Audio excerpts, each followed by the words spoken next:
Okay, great. It's recording now. Yes. So what did we forget? Can anyone remind me what we talked about in the last class? We spoke about what is Tattva Bodha and what is Tattvam. Can anyone remind me what that was?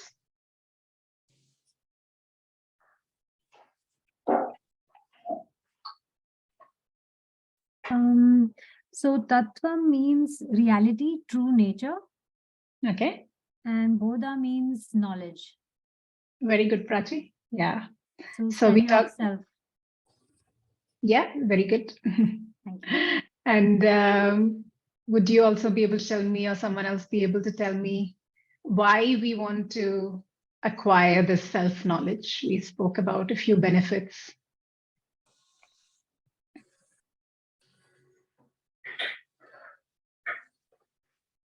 Okay, it's been a while, so let me recap for you.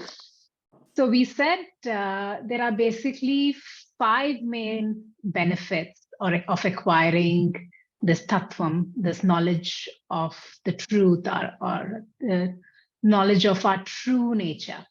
So the first benefit was jignasa nivritti, which is basically a satisfaction of this curiosity to know. So all of us, since childhood, we've had curiosity to know about things around us, about us, right? Even today, whenever we go, wherever we go, we want to know all there is to know. There are so many questions. And Vedanta answers some of these fundamental questions, which are there for many of us, like things like, who am I? Who is God? What is the relation between me and God? Who created this world? And all those big questions. So it satisfies this biggest curiosity to know about myself. That is jignasa nivritti, the first benefit. The second benefit was vidyananda prapti, which is the joy that one gets from acquiring this self-knowledge, which is, so mostly everything that we do in our life, right? No matter the work we do, the families we raise, the entertainment we watch, ultimately we're all seeking the goal of being happy. Even if we are working at a job we don't like, it's because we think it'll give us something else which will make us feel secure or make us feel happy. So these are all happinesses that we are seeking from the external world. But there is one kind of happiness which is completely internal to you, which is always your true nature. And Vedanta will tell you about this true nature, which will give you Vidyananda Prapti, which is happiness from acquiring this knowledge. So that's the second benefit, Jignasa Nivritti, and then Vidyananda Prapti. And the third benefit is Karpanna Nivritti. Karpanna Nivritti is, we just spoke about all these external things that we go around seeking happiness from. Now, the problem is that these external things and the happiness we derive from them, it's a dependent happiness. It's a limited happiness. It's a time-bound happiness. And the problem with such things is they are finite. And when they go away, it causes a despondency. It causes a desperation. And Karpanna Nivritti refers to the freedom from such desperation or despondency because of dependence on external objects. The fourth benefit is Agata Nivritti. We all know that life gives us a bunch of shocks all the time. It's not always a bed of roses. We get the bad with the good. And having this kind of knowledge gives you kind of a cushioning from such shocks, a freedom from such shocks. This is called Agata Nivritti, freedom from shocks. And the final benefit is dakshata prapti, which is what we mean, the efficiency that one receives. So when life no longer shocks you, you're able to handle whatever life throws at you much better. You have a more equanimous state of mind. As a result, you are less disturbed and you can perform better. So if your efficiency increases. So these were our 5 benefits. The first was that I'll just tell you in English now. The satisfaction of this big curiosity we have to know. The second was the joy we get from the self-knowledge. The third was freedom from desperation or despondency because of depending on external objects for our happiness. The fourth is the freedom from shock, like a shock absorber. And the fifth is an increase in your efficiency. So these are the 5 benefits we talked about in the last class. And I would encourage you all to go through the last class recording if you haven't, and make your own notes and understand this fully. So now we will move on to what is the sources of the self-knowledge? Where do we acquire all this self-knowledge from? And where exactly does Tattva Bodha fit into the picture, and why we start embarking on this study of Tattva Bodha? Right. So typically in our tradition, there are 4 layers of scriptures that talk of this Tattvam, the truth. The original source and the very first source is the Vedas. One second, I'll just mute you all. Okay. If anyone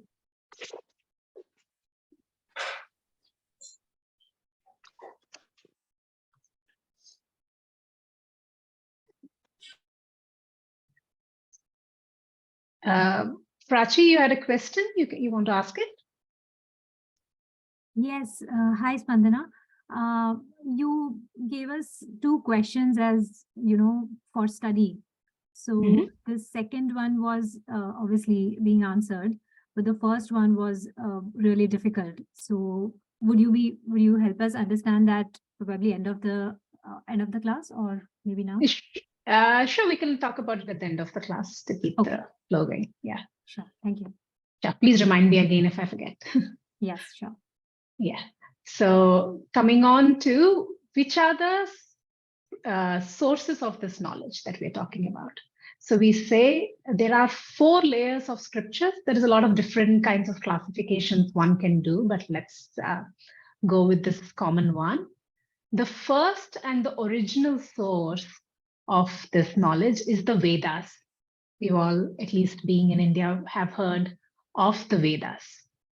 Now, in Sanskrit, we have a term called Paurishaya, which means a product of human intellect. And the Vedas are known to be Apaurishaya, which means not a product of human intellect. So there is no known author of the Vedas. These are believed to have been received by the rishis, but through direct transmission from the Lord while in deep meditation. Now, when I say the term received from the Lord, we will understand more later what we really mean by the Lord. But let's just for now say the rishis received this as a direct transmission, a direct divine transmission from the Lord.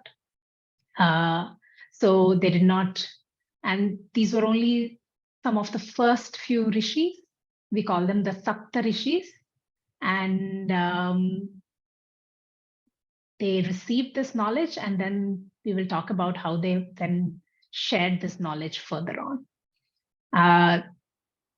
So having said this, we also call Vedas as Shruti. which means that which was heard, right? And this is why they're called that, because they were not written, they were directly heard by the rishis in their meditation. Today, most of you would probably have heard that there are 4 Vedas. There is the Rig Veda, the Yajur Veda, the Sama Veda, and the Atharva Veda. So the first 3, the Rig Veda, the Yajur Veda, and the Sama Veda, were compiled by Rishi Ved Vyasa, and the Atharva Veda was compiled by Atharva Rishi. Right? And you would have probably also heard the term Upanishads. Have you heard this term? Right? So the Upanishads is something which is found at the end portion of the Vedas. Right? So the Vedas basically don't refer to just Tattvam, just the true knowledge of your nature that we're going to talk about. Vedas comprise of a vast array of things. They talk about all the rituals. They talk about the dharmic, the right way of living. They talk about astronomy, mathematics, astrology. They talk about even warfare. Ayurveda that we use today for health is an offshoot from the Vedas. Music, Sangeetam, is from there. Grammar is also from the Vedas. So they talk about these entire array of things. And there is basically, we can broadly classify the Vedas into 2 sections, right? Purva Veda and Vedanta. Purva Veda means the first part of the Vedas, and Vedanta means the last portion of the Vedas. So we will talk about what are the different goals in human life later on. So just for now, just keep in mind that Purva Veda basically talks about all the other goals in human life. It doesn't deny that you can have any of these goals. It doesn't specify you should have any particular goal. You have the goals you have, and it'll tell you how to achieve any of them. But for those desirous of gaining this knowledge of their true nature, this knowledge is found in Vedanta. Anta means the end. And so literally Vedanta means the end portion of the Vedas, not just in terms of placement where we find it, but also in terms of it being the ultimate knowledge, right? So our first source of this knowledge is the Vedas, and we particularly look at the Upanishads, which are found in this end portion. This is what we call Vedanta. And today there were many Upanishads, but we primarily consider 10 main Upanishads in our study. Why these 10 only? It's because the major acharyas from all the traditions, like Adi Shankaracharya for the Advaita Vedanta tradition, commented, gave bhashyam on these 10 Upanishads. And hence we take them up for our study. So you don't need to remember them. Even I struggle to remember sometimes, but the 10 are Isha, Kena, Kata, Prasna, Mundaka, Manduka, Taitri, Aitreya, Chandogya, and Bradaranyaka Upanishads. So these are the 10 Upanishads. So we talked about the first layer of knowledge, which is the Vedas, also known as the Shruti, that which was heard. And the second layer where the self-knowledge is also found is called Smriti, which means literally as remembered. Now, I told you that the rishis did not write any of the Vedas. They only received them in transmissions. But then after receiving this knowledge, they then understood this knowledge and then remembered them in literature. As in, initially it was verbally, and then it started to be written down much later. But initially it was transmitted verbally. So smritis are terse form of this knowledge found in the Vedas, which were kind of codified and put together and classified into the sections that is relevant for different classes of society or the position in life that you find yourself in. So there are several smritis. The one we largely look at in the study of Advaita Vedanta is the Bhagavad Gita. Many of you have already either studied Bhagavad Gita or currently in classes to do Bhagavad Gita. So why do we need this secondary literature called the Smriti, first of all? Because the Vedas, while they contain many ideas, sometimes they're a bit abstract, that most of our intellects are not subtle enough to really grasp.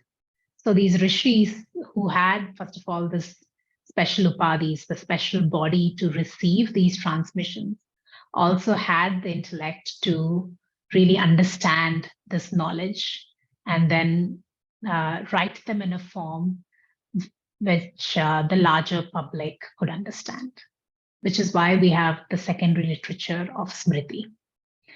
Another reason is in the Vedas, the ideas are often spread out in different places. And the Smritis try to put them in kind of put the relevant information together in a systematic format to, again, like make them less abstract. Now, so we talked about two layers. The first layer, Vedas, the Shruti. The second layer, the Smriti. And the third layer we will come to is the Sutras. So the Sutras, there are many Sutras once again. These are also written by rishis. We primarily in the study of Advaita Vedanta today talk of the Brahma Sutras. These are texts which give logical support to the reasoning. So now this is where the study of Vedanta or the pursuit of spirituality completely differs from what we see in mainstream religion today. I say mainstream religion. It's not how religion should be, but in the mainstream religion today, what you generally see is this is how it is, and you're supposed to believe it. That's it. I don't know about you, but that never satisfied me growing up or as an adult. And in fact, it made me like run far away from religion because it seemed to me to be all about blind faith. Like I said, it seemed to be, and it often is portrayed like that in mainstream religion, but it's not meant to be the purpose at all. But when we come to this inquiry, the study of self-knowledge, there is absolutely no blind faith required. A lot of these things you will hear will sound unbelievable, and they will challenge your intellect. I mean, they will bring up questioning, and you're encouraged to ask all those questions. And this is where literatures like Brahma Sutras come in. But even throughout the study of Vedanta, you're always encouraged to ask all your questions, and your intellect must be satisfied. And then only you're required to believe it. So if sometimes the teacher might say to hold on to that question, It is only because there is a systematic way of revealing this knowledge, and jumping ahead would cause confusion. And the second reason is sometimes the scriptures themselves are written in a way that it generates a question which will be answered in the following verses. Right? So only for these reasons, you're asked to sometimes hold on to your inquiry, but inquiry is completely encouraged. So we talked about the 3 layers of scriptures right now, which give us this self-knowledge. And in these, we find what we call the Prasthana Trayam. The Trayam literally means 3, and Prasthanam is like a way of knowing. Prasthana Trayam is an important word for all of you to know, is what is basically talks of the 3 texts which are important, critical for the study of Advaita Vedanta. So from the Shrutis, we have the 10 Upanishads, that is the first. From the Smritis, we have the Bhagavad Gita. And from the Sutras, we have the Brahma Sutrani.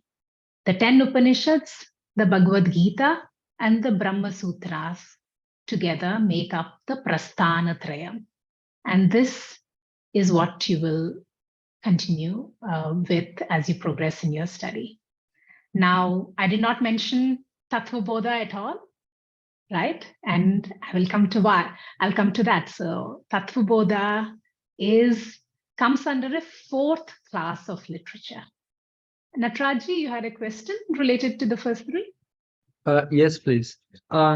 Is it specifically only the principal Upanishads or major Upanishads, not all the Upanishads of Prasthanatrayi? Only the 10 Mukhya Upanishads are considered part of Prasthanatrayam.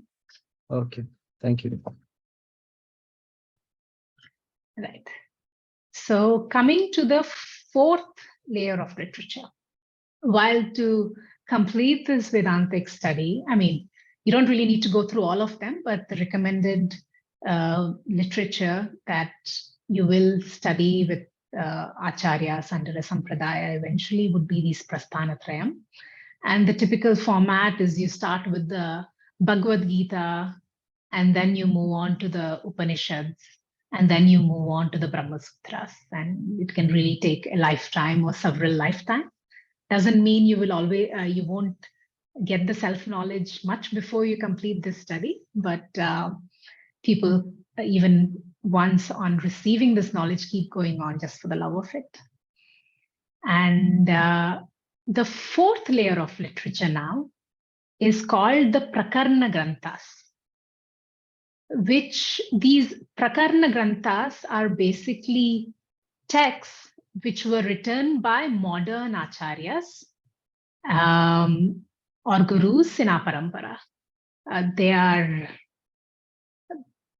I mean, acharyas even today still continue to write Prakarna Granthas. And when we say modern acharyas, we're talking about acharyas as far back as Adi Shankaracharya.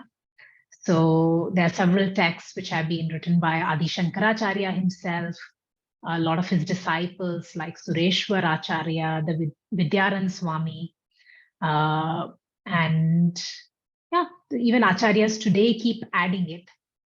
The reason these acharyas wrote these texts and the reason we study these texts is because they were written in more recent times, and hence the acharyas were able to give more relevant examples for today's generation that can be more easily understood.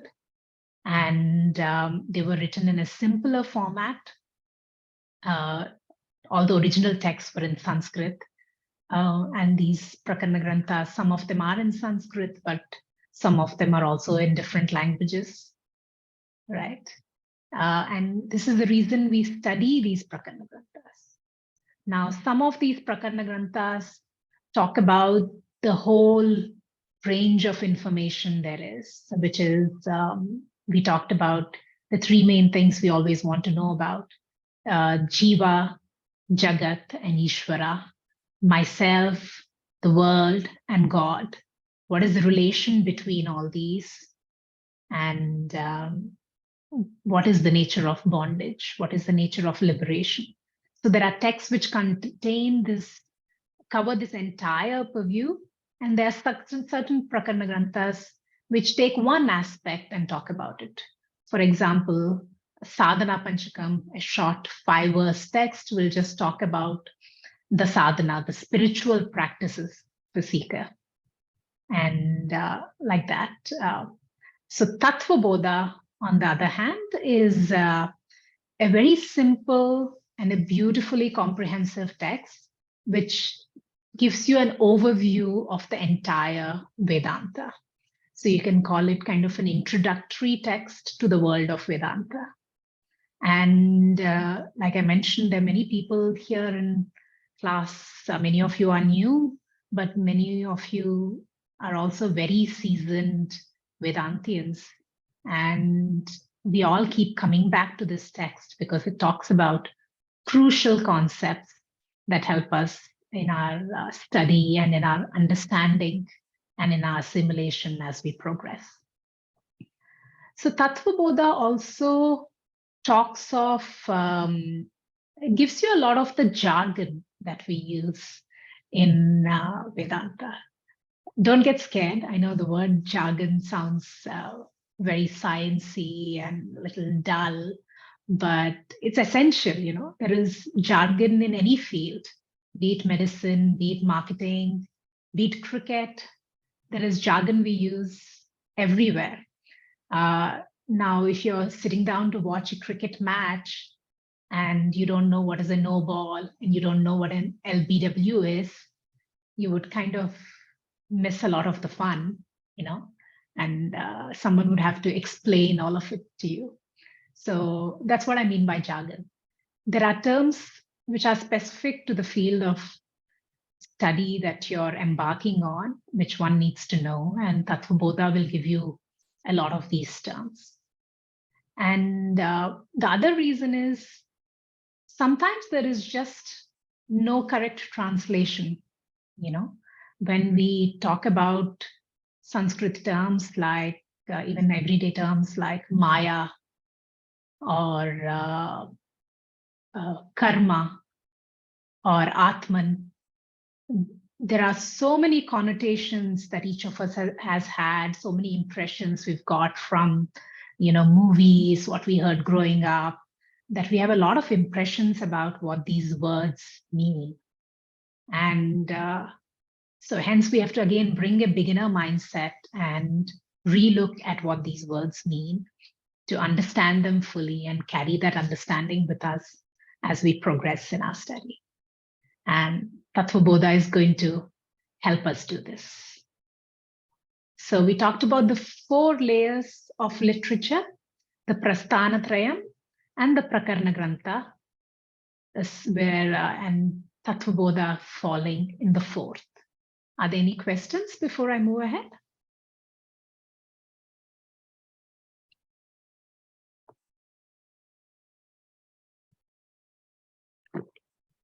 Okay, perfect. So we can actually start with the text now, which is always exciting. So Tattva Bodha was written in prose form, except for the first and the last part, which is a verse. And the first part is a prayer. We call it a Mangalacharanam. And it is because in our tradition, we always start something with a prayer. Because success in any endeavor depends on 2 things. It depends on, of course, my own effort, my prayatnam, and it also depends on the grace of the Lord. So again, when I say grace of the Lord, take this to mean all the things which are not in our control, you know, the external factors that we cannot control, like the weather, the health of your body, the obstacles you're facing from people around you, all these things. So for all these things, you need a certain grace. So we call this Daivyam or Ishwar Anugraha. That's what I mean. So, and for the second part, we always offer a prayer to protect us from these unpredictable, uncontrollable factors. Many of us just might call it luck also. And the only thing we can do for all these factors is offer a prayer. So let's start. If you can open the PDFs that I shared with you.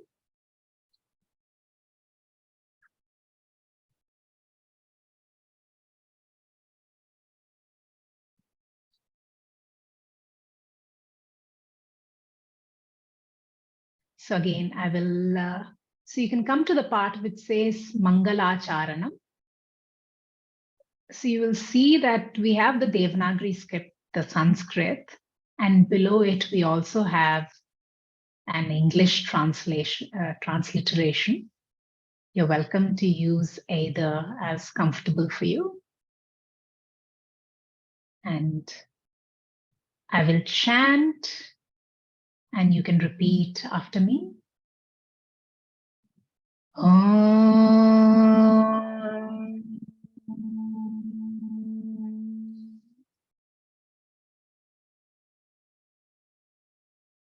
Vasudevendra Yogendram Natva Jnanam Pradam Gurum.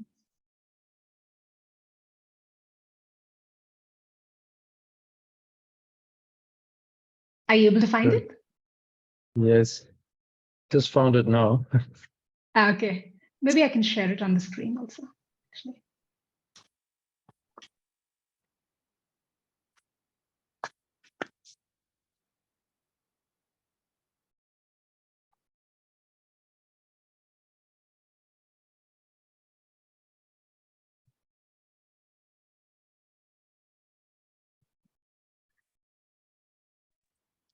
Ah, found it. Okay.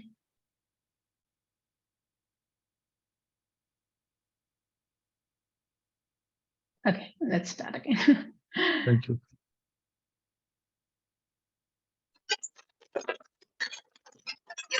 So we've come to this Mangalacharanam.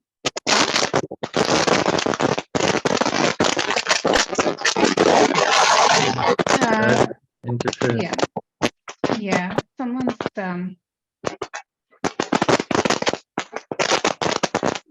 could someone check if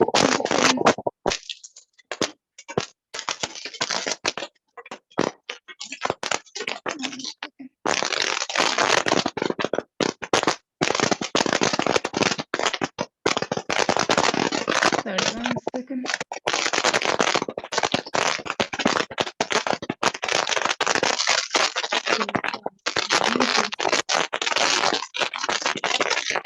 Sorry, I'm trying to see how to mute.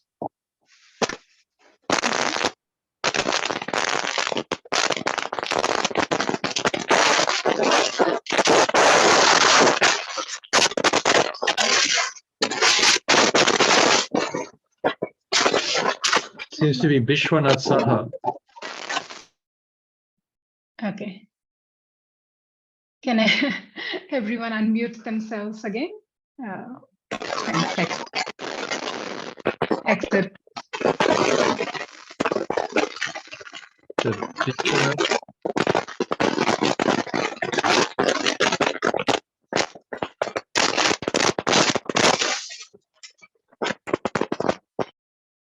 Okay, I think it was Bishwanath ji. I think there is some problem with your mic, so you can stay muted. And the rest can unmute themselves.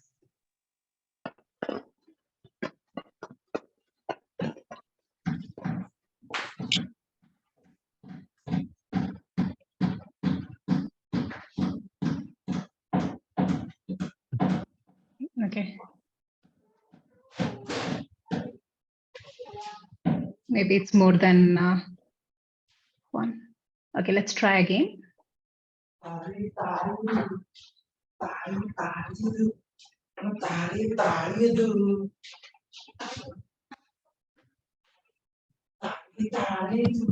Jupiter.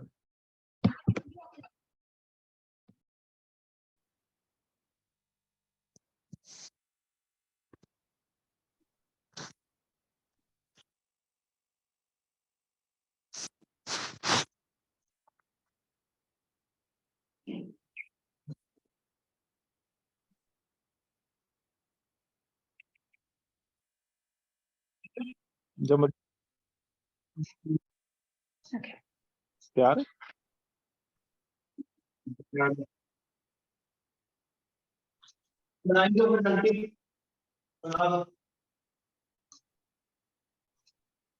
Can you all see my screen? Yes, thank you. Okay, right. Vasudevendra yogendram natva jnanam pradam gurum. Vasudevendra Yogendram Natva Jnanapradam Gurum Mumukshunam hitartaya Tattva Bodho vidhiyate. Mumukshunam Mumukshunam Tattva Bodho Vidhyate. I'll mute you all again.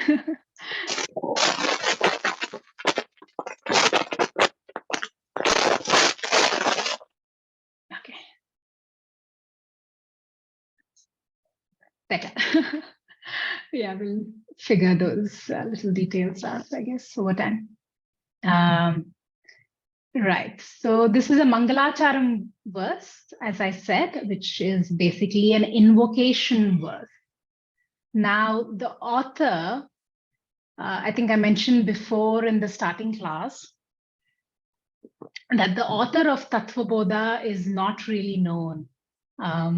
Maybe because of modesty, or maybe because in the Sampradaya, we always credit the knowledge to our teachers. The author didn't actually put his name down, but here he invokes and offers salutations to Vasudevendra, who he says is his guru.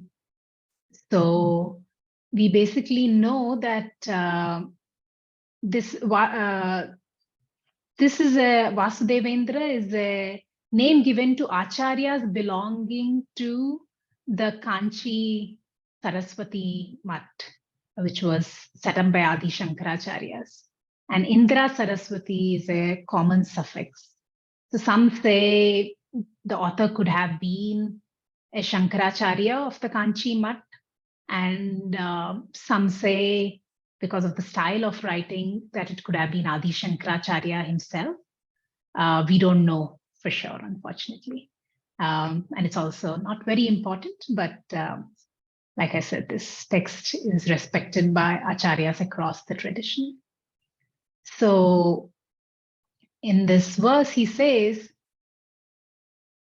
Natva, I offer my salutations to Vasudevendra Yogendram, to Vasudevendra, and Yoga Indra.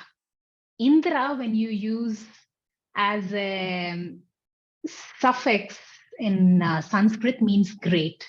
So Yoga Indra means a great yogi. So now we know the term yoga refers to many things. It refers to union, and here yoga refers to self-knowledge.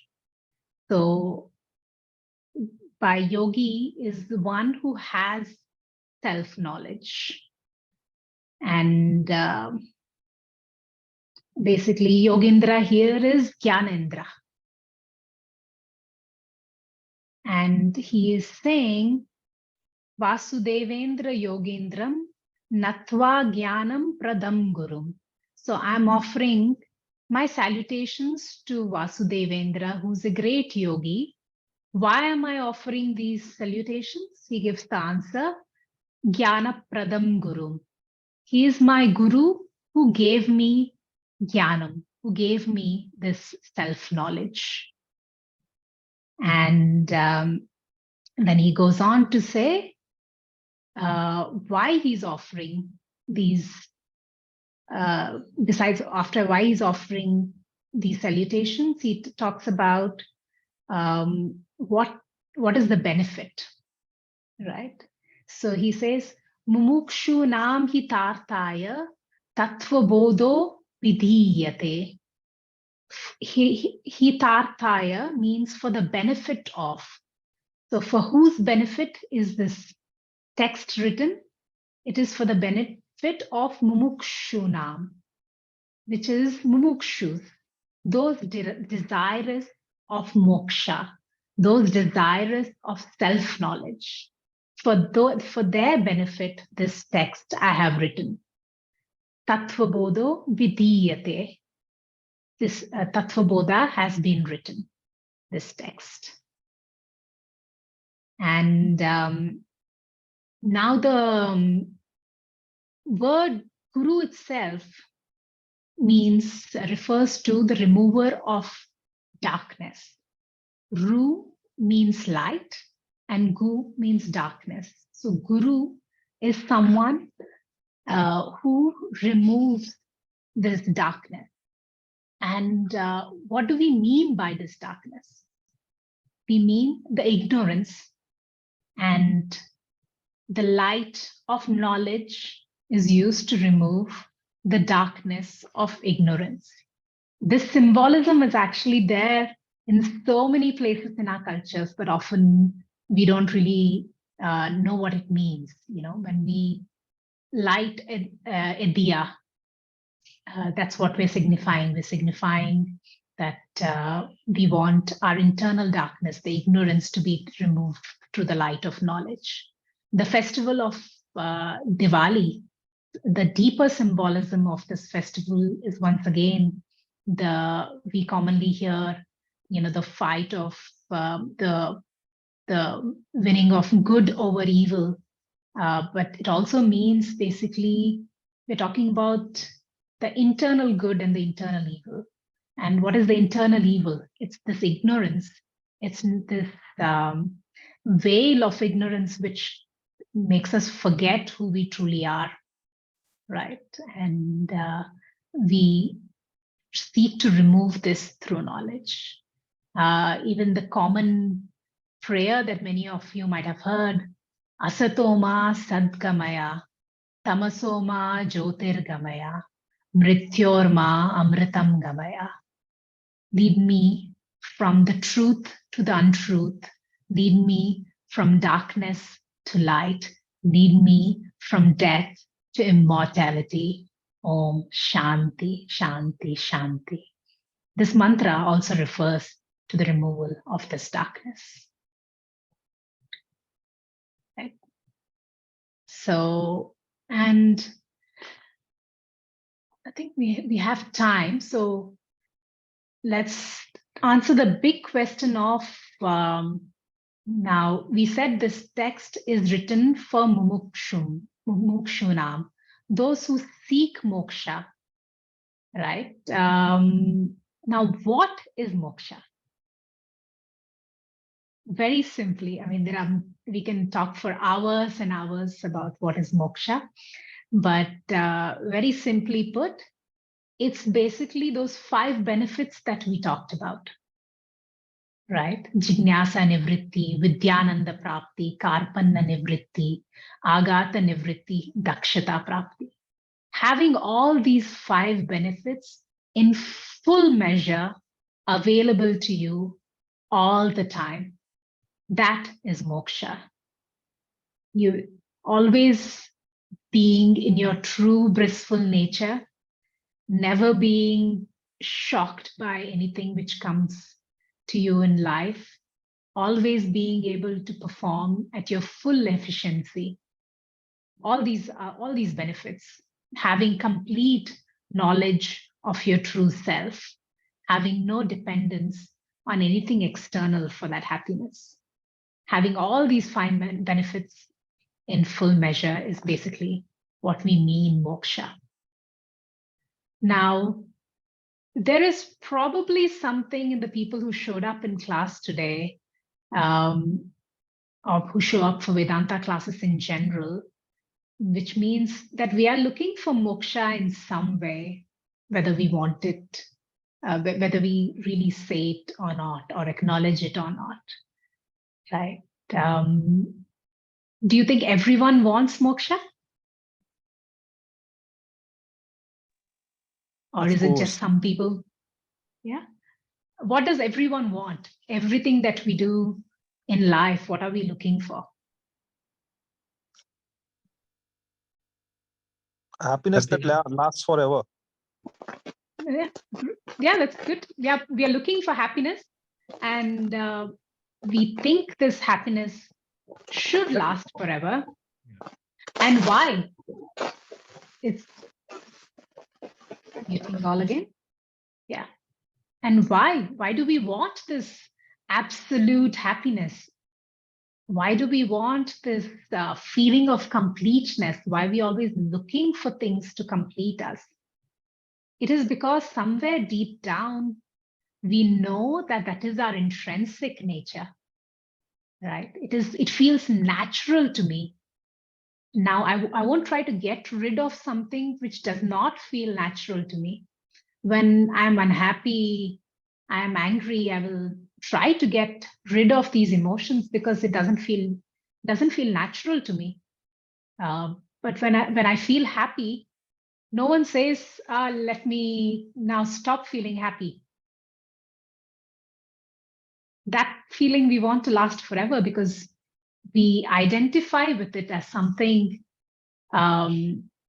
being as part of our own nature. And that's the feeling we want to always keep. Now, the thing is, we generally seek these happiness from several things.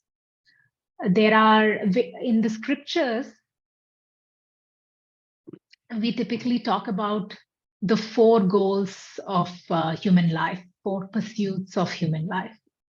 Many of you would have probably heard dharma, artha, kama, moksha, right? So these refer to dharma, artha, kama, moksha, refers to the 4 goals of human life, the 4 pursuits. This we call the purusharthas, the goals of human life. This, when we talk about artha, it's basically to do with our goals from our career, wealth, all our basic needs of security, having a home, a shelter. So there are many things we do in the pursuit of these goals. These all come under artha. And kama refers to pleasure. When we seek entertainment, these are all our wants. When we want that fancy international vacation, we want that expensive dress. These are all kama, right? Pleasurable goals, the activities we indulge in the pursuit of pleasure fall under kama. And dharma refers to your duty. I mean, of course, Sanskrit is a very contextual language, so dharma can mean different things in different contexts, but in this context, it refers to duty. So while we say duty or doing what is correct, this is still motivated by an external goal, because we all either intrinsically believe that if I'm a good person, I do good things will happen to me, or we believe there is a heaven and hell that we will eventually go to, or we believe there is a rebirth and I want to have a good rebirth. So there is some other external factor which often motivates us to even pursue dharma in our life.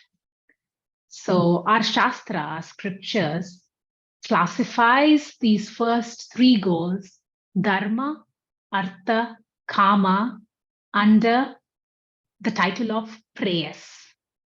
Prayas means what is pleasing for me. And the last goal, moksha, alone falls under the category of shreyas. Shreyas means what is... इसमें वो कहाँ से है? जीता Could people mute themselves, please? ये तो नहीं होगा यही है Yeah. So shreyas means what is good for me.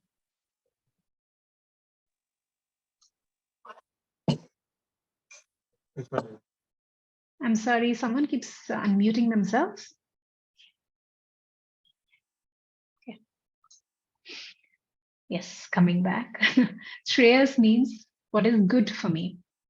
And this is what Vedanta will talk about, right? And when we talked about Purva Veda and Vedanta earlier, Purva Veda basically refers to all these first three goals, Dharma, Artha, and Kama. And Vedanta alone talks about moksha. And the author here says he's written this text for those desirous of moksha. So I will take some questions now, if anyone has any.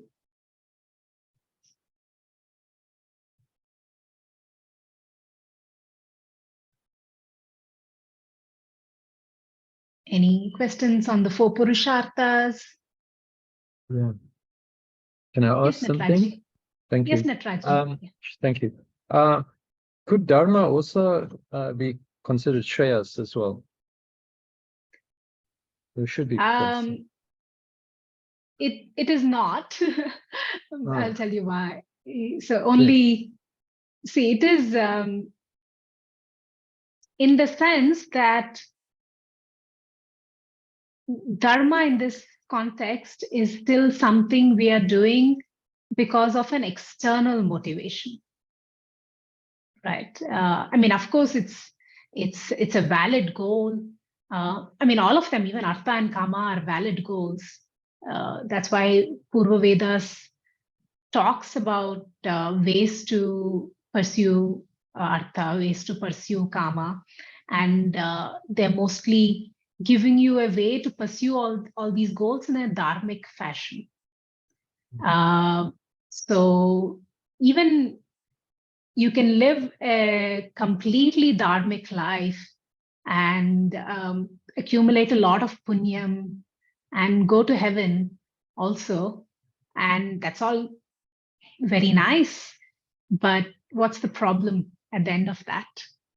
That eventually that punyam will exhaust because it's finite, and you'll be kicked out of heaven back into this samsara and having to go through this cycle again. So dharma is very pleasing. It's certainly the kind of life that all of us should pursue. But when your nature is absolute bliss, why do you want to settle for the crumbs? So that's what Shastra is saying. Mm-hmm. That and it's not denying that you can have any of these goals, because we all have the goals that we want, right? And there is, if you ask alcoholic to stop drinking, he's probably going to sooner stop talking to you than stop drinking, you know. And similarly for anything, it's people will move on from a certain thing when they're ready. And but till such time they have the goals they have, they have the wants they have, and Shastra says all that is fine, go pursue whatever goals you will have.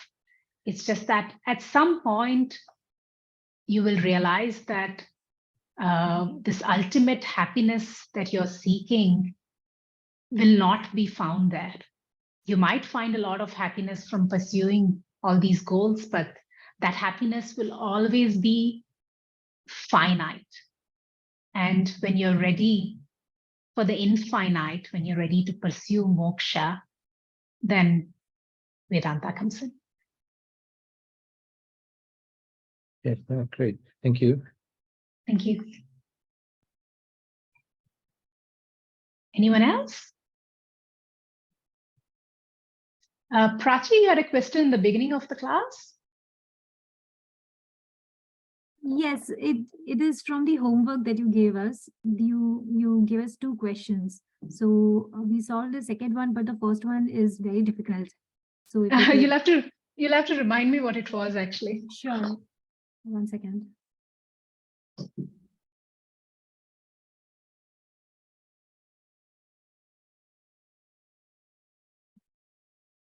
Yes. So the first question that you gave us was, what would convert potential worry to mere concern for a Vedantian?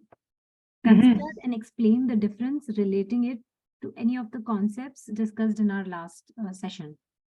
Okay, so I'll give you a very like a hint first, see if you can figure it out. So in the English dictionary, there is a very small difference between the word concern and worry, right? A concern is so where worry differs from concern is that feeling of agitation, Intensity. Yeah, like that feeling of disturbance is there in worry, which is not there in concern.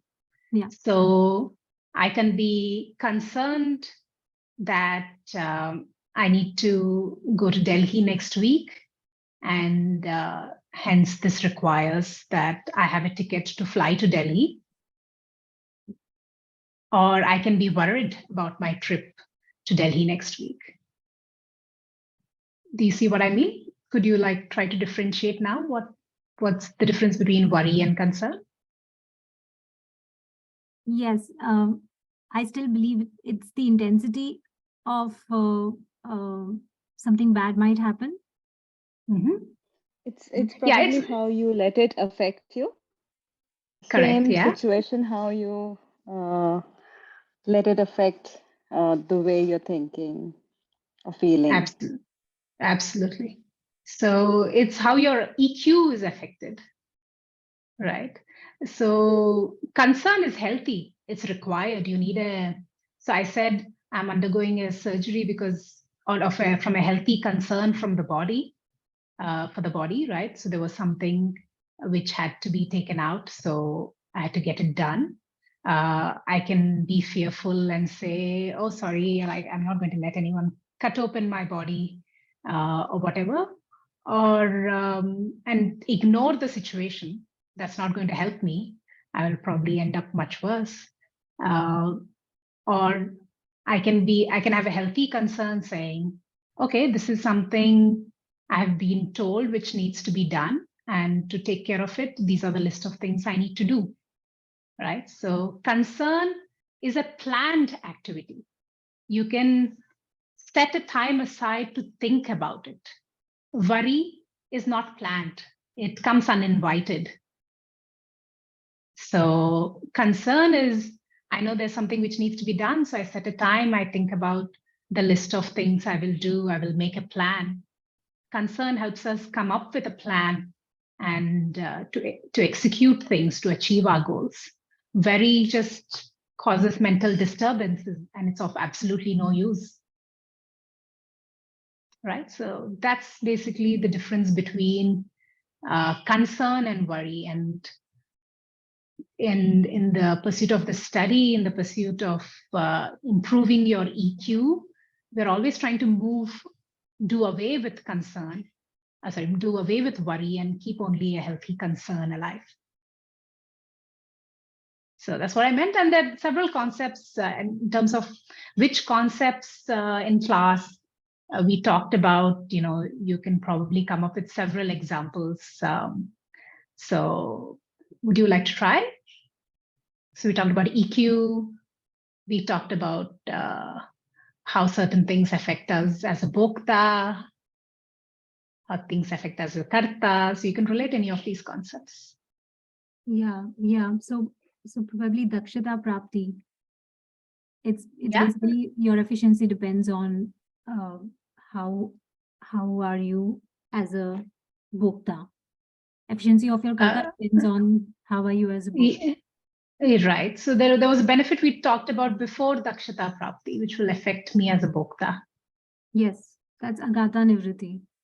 Agata nivritti. So if you're agata nivritti, you're enjoying in a greater measure, then you have a freedom from shocks. Yes. You have a higher EQ, and you will not be so affected by worry. You will merely be concerned and go about doing what you need to do. Sure, thank you. Makes sense. Right? Yeah. Thanks. You can mull on it a little more. Yes, sure. Okay. Any more questions?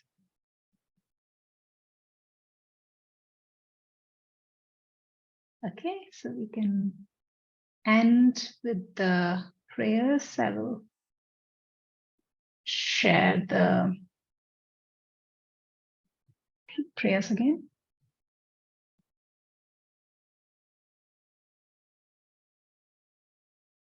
So apparently I can't share it unless I already have it open. Okay, I'll just call and you can repeat after me. Om Purnamada Om Purnamada Purnamada Purnamidam Purnamidam Purnat Purnamudachyate Purnat Purnamudachyate Purnasya Purnamadaya Purnasya Purnamadaya Purnameva Vashishyate Purnameva Vasishyate Om Shanti Shanti Shanti Om Shanti Shanti Shanti Hari Om Shri Gurubhyo Namaha Om Tat Sat Hari Om Shri Gurubhyo Namaha Om Tat Sat. Thank you everyone. Thank you. Thank you. Have a Thank great you, week ma'am. ahead. Thank you very Thank much. you. You too.